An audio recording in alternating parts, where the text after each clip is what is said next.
we're going to talk about Slushy on defense. Now, that involves when we slush off of the force side handler to get into the throwing lane, forcing them to throw it either to that handler or a very difficult throw downfield. We are starting by demonstrating when we are tight. The disc on the ground there is where the thrower is, and they are being forced flick, with downfield being where the camera is. I am tight to Katie being at the 45 degree dump. So Slushy is when that defender goes way out into the lane.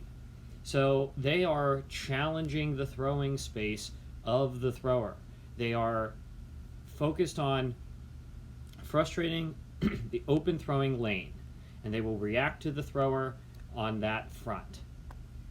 So they're going to be big, they will jump, they will move side to side, they can look behind them, find where the cutters are, and ideally we would get them to swing it to that dump on the force side, and if they do that and they swing it, then we go and be tight and get them trapped. And to reiterate, it's this person's job to fluster the thrower in the throwing lane. For example, if they were just off the handler but kind of next to the thrower, that is not Slushy. This is not effective defense. It both does not challenge the throwing space downfield and also does not challenge the dump. So we want, if we are Slushy, for them to be out. If we are tight, we are going to get tighter, like where we are here.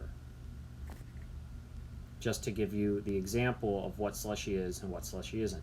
If you start tight and you hear get Slushy, then run, you're going to run out into that lane.